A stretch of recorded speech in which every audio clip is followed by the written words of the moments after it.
Vanakkam. Dear friends, it's a real privilege to be here, and of course, as has been said by some of the others, it is a time of thanksgiving and a time to begin anew. But it's very difficult in this year not to consider the horrific situation that the community here and back in Sri Lanka has gone through.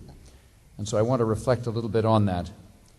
But first of all, I want to acknowledge the leaders from and elected representatives from all backgrounds and all levels of government. I think that those of you in the Tamil community here in Canada should know that there is very, very strong support from Canadians from coast to coast to coast for you as you struggle for justice and human rights. I'm joined here today, by the way, by my colleague in the House of Commons, the Member of Parliament for Burnaby New Westminster, Peter Julian, who has submitted countless petitions and motions to the House of Commons carrying forward your wishes for human rights in this whole conflict. And I'm very pleased that he's able to be here with me. I'm also joined by one of our candidates who I'm hoping will join me in the House of Commons and represent the voice of the young Tamil leadership that you're all so proud of, Rathika Sabatsian, who is sitting with me right here. Mrs. Sabatsian has played a leadership role, as many of you know. Now, I'm thinking of some of the meetings that I was having and some of the stories that were told to me during the period of the attacks by the Sri Lankan government on the people of Tamil Eelam. And I didn't meet a single member of the community who hadn't either lost a family member or had not heard news about what was happening to their family. And the dignified expression of concern that came forward I found to be profoundly moving.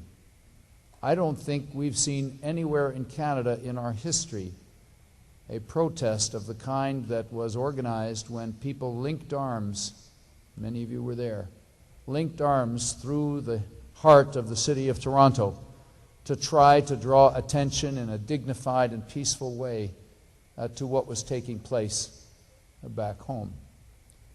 It was an effort to try and cause our governments and the leadership of the world to pay attention to a disaster that was unfolding. And I couldn't help but reflect on how quickly the world has responded to the natural disaster that we're seeing in Haiti, and it's right that we're responding so quickly. And I salute our government and all governments for what they're doing.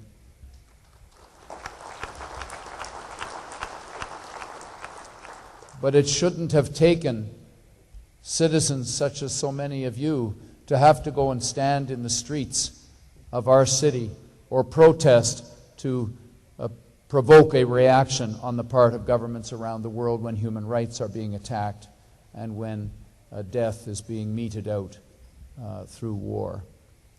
I think we have a great deal to learn from this conflict, and we have much work to do. I've been reading about how the camps in recent days have been opened so as to allow people to leave.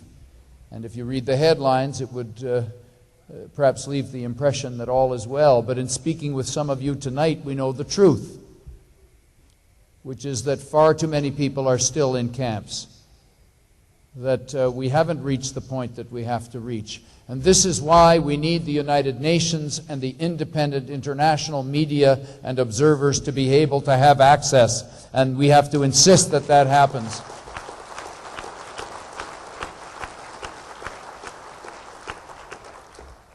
And of course, we need an inquiry.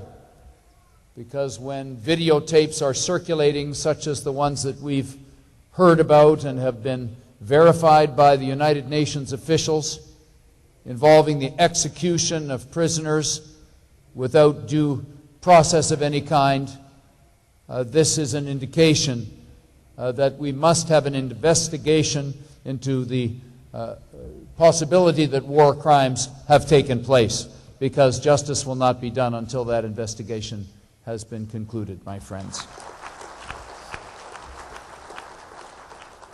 So there's much more work to do.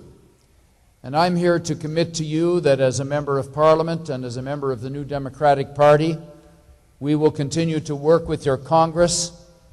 And Professor Sriranjan, I want you to know that when you need us, we will be there. When it came to calling for an emergency debate, we were there. When it came to bringing people before the committees of the House of Commons, we will be there. Although I understand the House of Commons may have padlocks on the doors at the current moment. I'm just simply hopeful that if some sort of a crisis emerges, that the Prime Minister will see fit to take those padlocks off those doors so we can get back to work. But I'm not here to make political comments of any kind, because there really and truly is a spirit of coming together here, and I think that is something to celebrate.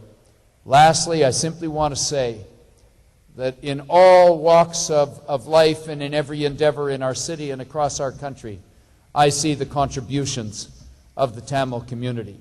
I see excellence in every field. I see hard work. I see determination. I see values that inspire us all as Canadians. And I want to wish you well in the good work that you are doing. And just know that as you do it, you have millions of friends in your new homeland. Thank you very much.